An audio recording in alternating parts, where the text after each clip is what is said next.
Hello, welcome to maths driving centre. आज के video में हम लोग एक रियल एनालिसिस का क्वेश्चन को सॉल्व करेंगे, जो कि ये है।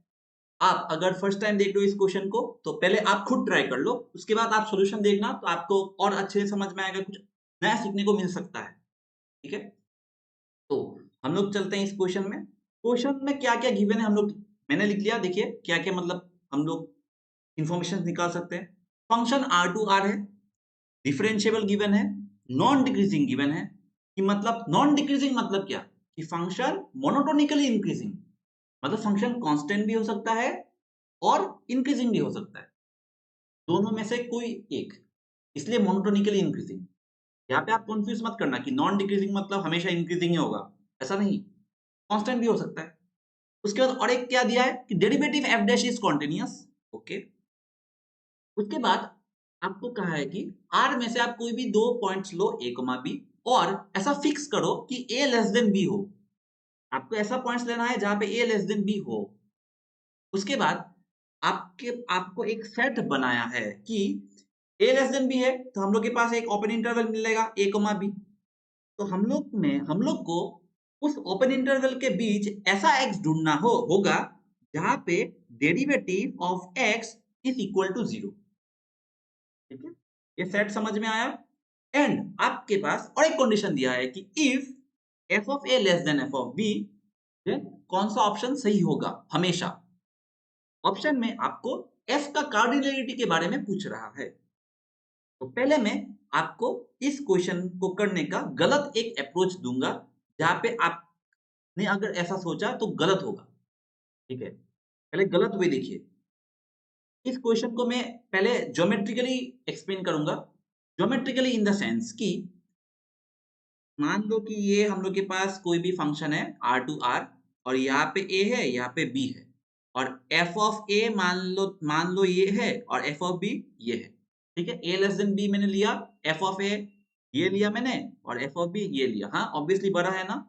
और फंक्शन को हम लोग के पास क्या लेना पड़ेगा, डिफरेंशिएबल लेना पड़ेगा, और हम लोग के पास मोनोटोनिकली इंक्रीजिंग लेना पड़ेगा, और डेरिवेटिव जो है वो भी कॉन्टिन्यूअस होना पड़ेगा। ठीक है, और f of a less than f of b मैंने ले लिया। तो अभी एस एस सेट को समझो। एस सेट का मतलब क्या है कि ओपन इंटरवल ए बी के बीच हम लोग के पास ऐसा पॉइंट्स फाइंड करना है जहां पे the tangent is parallel to x axis. ये समझ में आया कि नहीं? Geometrical meaning of the set S, मतलब ए कमा बी में से मान लेते हैं, ऐसे ऐसे मैं मान ले रहा हूं कि ये ऐसा एक फंक्शन है ए कमा बी। तो एस में कौन सा पॉइंट आएगा, ए कमा बी में हम लोग के पास ऐसा पॉइंट्स ढूंढना पड़ेगा जहां पे the tangent is parallel to x axis. तो उस पॉइंट पे ही तो डेरिवेटिव जीरो आएगा ना। डेरिवेटिव जीरो मतलब क्या, कि स्लोप इज जीरो। ठीक है, पैरेलल टू एक्स एक्सिस होने से ही स्लोप जीरो आएगा, नहीं तो कैसे जीरो आएगा। ये समझ में आएगी नहीं, ज्योमेट्रिकली मीनिंग। अभी हम लोग के केस में ऐसा फंक्शन एग्जिस्ट नहीं करेगा, क्योंकि हम लोग के पास गिवन है कि फंक्शन मोनोटोनिकली इंक्रीजिंग है। तो ये तो मैंने ऐसे ही लिया है, ऐसे हम लोग नहीं ले सकते। ओके, अभी आप लोग ऐसे कर सकते हो। हम लोग के पास a less then b given है, और f of a less than f of b भी गिवन है। तो हम लोग सोच लेंगे कि ये जो फंक्शन है हम लोग के पास मोनोटोनिकली इंक्रीजिंग नहीं, हम लोग के पास जो फंक्शन है वो स्ट्रिक्टली इंक्रीजिंग हो जाएगा। स्ट्रिक्टली इंक्रीजिंग, तो स्ट्रिक्टली इंक्रीजिंग अगर हो जाए फंक्शन, और फंक्शन एफ ऑफ ए यहाँ पे है, एफ ऑफ बी यहाँ पे है, तो स्ट्रिक्टली इंक्रीजिंग मतलब क्या, कि फंक्शन कांस्टेंट नहीं हो सकता है ना। मतलब फंक्शन, देखिए ऐसा करके ऐसा कांस्टेंट नहीं हो सकता है ना, स्ट्रिक्टली इंक्रीजिंग होना पड़ेगा। मतलब ऐसा होना पड़ेगा, या एकदम ऐसा स्ट्रेट होना पड़ेगा, है कि नहीं, है कि नहीं। तो हम लोग को ऐसा पॉइंट्स मिलेगा क्या ए और बी के बीच, जहां पे टेंजेंट एक्स एक्सिस के पैरेलल हो जाए। मिलेगा क्या, मिलेगा क्या, नहीं मिलेगा। अगर फंक्शन ए और बी के बीच स्ट्रिक्टली इंक्रीजिंग है, तो हम लोग को ऐसा पॉइंट्स नहीं मिलेगा जहां पे टेंजेंट एक्स एक्सिस के पैरेलल हो जाए। ये क्लियर हुआ कि नहीं, क्लियर हुआ। तो आप ऐसे बोल सकते हो कि फर्स्ट ऑप्शन सही हो जाएगा जहां पे दिया हुआ है कि the set S is empty, लेकिन ये गलत हो जाएगा, ऐसा नहीं होगा। क्यों? क्योंकि हम लोग ऐसे हमेशा नहीं कह सकते कि फंक्शन स्ट्रिक्टली इंक्रीजिंग होगा हमेशा, क्योंकि हम लोग के पास कंडीशन क्या गिवन है? हम लोग के पास गिवन है कि हम लोग ने 2 पॉइंट्स फिक्स किया है ऐसा a लेस देन b और f of a less than f of b ही दिया हुआ है बस। हम लोग के पास बस ये दिया हुआ है। हम लोग के पास ऐसा तो नहीं दिया हुआ कि f of a less than f of b for all a, b belongs to open interval a b, ऐसा तो नहीं दिया हुआ। स्ट्रिक्टली इंक्रीजिंग का डेफिनेशन क्या होता है? स्ट्रिक्टली इंक्रीजिंग मतलब अगर x लेस देन y है तो f of x less than f of y होना पड़ेगा for all x y belongs to r। मतलब उस इंटरवल, अगर r में बात कर रहे हर पॉइंट्स के लिए ऐसा होना पड़ेगा, हर पॉइंट के लिए। लेकिन ऑप्शन में ऐसा दिया हुआ है क्या? f of a less than f of b for all word यहाँ पे है क्या? नहीं है, है ना? तो हम लोग ऐसा नहीं कर सकते कि स्ट्रिक्टली इंक्रीजिंग हम लोग सोच लेंगे कि ओ फंक्शन हमेशा स्ट्रिक्टली इंक्रीजिंग होगा तो सेट एम्प्टी हो जाएगा, ऐसा नहीं सोच सकते। बहुत लोग ने ऐसा सोचा होगा, तो इसलिए मैंने इसको फर्स्ट में एक्सप्लेन किया। ठीक है? f of a less than f of b का मतलब फंक्शन स्ट्रिक्टली इंक्रीजिंग हो सकता है और नहीं भी हो सकता है। a less then b, f of a less than f of b का मतलब फंक्शन इंक्रीजिंग हो सकता है, स्ट्रिक्टली इंक्रीजिंग भी हो सकता है। ओके, तो देखिए यहाँ पे a है मान लो, यहाँ पे b है मान लो, ये f ऑफ a मान लो, ये f ऑफ b मान लो। ओके ओके, अभी अभी ऐसा एक फंक्शन हो सकता है ना? देखिएगा, इंक्रीज करना पड़ेगा, फंक्शन इंक्रीजिंग तो है। देखिए यहाँ पे कांस्टेंट है, फिर ऐसे करके इंक्रीज कर रहा है। ऐसा फंक्शन भी तो हो सकता है ना?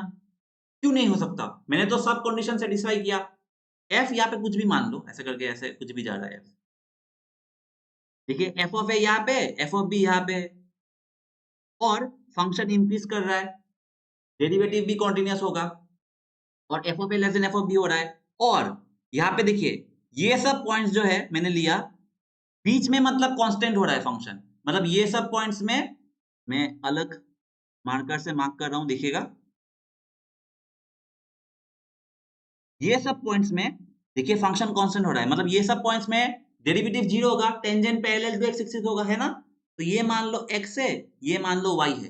तो मतलब जो सेट S बनेगा ये x, y ओपन इंटरवल बनेगा ना, है कि नहीं? या मान लो क्लोज इंटरवल x, y बनेगा, मतलब कुछ एक इंटरवल मिलेगा ना, है कि नहीं? जहां पे फंक्शन कांस्टेंट हो रहा है। हो सकता है ना? ऐसा भी तो हो सकता है ना? अब बताओ क्यों नहीं हो सकता? हो सकता है।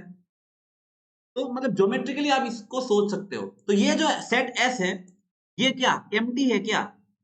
हाँ, एम्प्टी नहीं है, ये तो अनकाउंटेबल सेट है। इंटरवल का कोऑर्डिनेट ही क्या होता है? अनकाउंटेबल होता है। तो आप देखिए the set S is finite and non empty, गलत हो जाएगा। The set S is countably infinite, गलत हो जाएगा। The set S is empty, ये भी गलत हो जाएगा। तो none of the above is the correct option. मतलब हम लोग के पास क्वेश्चन में क्या बोला है कि which of the following necessarily holds, मतलब हमेशा ट्रू होगा। अगर क्वेश्चन में हमेशा दिया हुआ है तो इसलिए none of the above correct होगा। अगर ऐसा देता कि which of the following can hold, can, अगर यहाँ पे कैन मे वर्ड देता तब फर्स्ट ऑप्शन भी करेक्ट हो जाता, the set S is empty. क्यों? क्योंकि हम लोग ऐसा एक ग्राफ बना लेंगे जहां पे ये ए है, ये बी है और ये एफ ऑफ ए है, ये एफ ऑफ बी है। हम लोग एक स्ट्रिक्टली इंक्रीजिंग ग्राफ ले लेंगे, तो यहाँ पे आप लोग को ऐसा पॉइंट्स मिलेगा क्या ए और बी के बीच जहाँ पे tangent parallel to x axis हो? नहीं होगा ना, तो सेट एम्प्टी हो जाएगा। ठीक है, तो बहुत अच्छा क्वेश्चन है, मतलब ज्योमेट्रिकली क्वेश्चन है तो इसलिए मैंने शेयर किया। इसको आप ऐसा भी सोच सकते हो कि एक फंक्शन ले लो, देखिए मैंने तो ऐसे ही ग्राफ ड्राइंग किया ना, लेकिन फंक्शन से भी आप कर सकते हो। जैसे f of x equal to x cube ले लो, तो f of x equal to x cube का ग्राफ कैसा होता है? ये 0 होता है, ये ऐसा करके ऐसा होता है ना? R to R monotonically increasing है। उसके बाद आप क्या करो और डेरिवेटिव क्या होगा? F dash x 3x square, है ना? एक्स क्यूब का डेरिवेटिव क्या होगा? 3x square. ओके, अभी आप क्या करो, आपको पॉइंट्स चूज करना है ना, तो a लेस देन b आप ले लो। जैसे a अगर आप -1 लेते हो, b अगर आप 1 लेते हो, मतलब a equal to -1, b equal to 1, तब -1 और 1 के बीच आपको एक ऐसा पॉइंट मिल जाएगा 0, there exists 0 belongs to that interval such that derivative of f dash 0 equal to 0, क्योंकि 3x स्क्वायर कौन सा पॉइंट में 0 होगा, 0 में 0 होगा। देखिए इस पॉइंट में पैरेलल टू एक्सिस हो जाएगा टेंजेंट, या डेरिवेटिव 0 हो जाएगा। लेकिन सिमिलरली आप अगर 1,2 इंटरवल ले लेते हो, मतलब a को आप 1 ले लेते हो और b को आप क्या ले लो, 2 ले लो, ठीक है, तब आप बताओ 1 और 2 के बीच ऐसा एक फंक्शन, ऐसा पॉइंट एग्जिस्ट करेगा क्या जहां पे डेरिवेटिव 0 हो जाए, 3x स्क्वायर 0 हो जाएगा क्या 1 और 2 के बीच? नहीं होगा, ठीक है। तो आपको मतलब सेट जो मिलेगा, एम्प्टी भी मिल सकता है, फाइनाइट भी मिल सकता है, और अनकाउंटेबल भी मिल सकता है। ये समझ में आएगी नहीं आपको? अनकाउंटेबल कब मिलेगा? जब आपका फंक्शन ऐसा हो, ये a हो, ये b हो, ये एफ ऑफ है, ये एफ ऑफ बी है, आप ऐसे इंक्रीज कराओ, उसके बाद बीच में आप ऐसे कांस्टेंट कर दो, उसके बाद आप इंक्रीज करा दो फिर से, तो कांस्टेंट जहां पे है ना, तो ये सब पॉइंट्स में डेरिवेटिव 0 हो जाएगा, क्योंकि पैरेलल टू एक्स एक्सिस होगा। तो ये कॉन्सेप्ट है इस क्वेश्चन का। समझ में आया कि नहीं आपको अच्छे तरीके से? अगर नहीं समझ में आया तो प्लीज आप कमेंट करके बोलना, मैं और भी आपको अच्छे तरीके से समझाने का कोशिश करूंगा। अगर आपको अच्छा लगा, कुछ भी वैल्यू मिला, तो आप लाइक कर सकते हो, शेयर कर सकते हो आपके फ्रेंड्स के साथ जो भी प्रिपेयर कर रहा है नेट के लिए या गेट के लिए, जैम के लिए, और आप सब्सक्राइब भी कर सकते हो। मिलते हैं नए वीडियोस में नए क्वेश्चंस के साथ, तब तक चलते रहिए, चलाते रहिए खुद के गाड़ी को आराम से। मिलता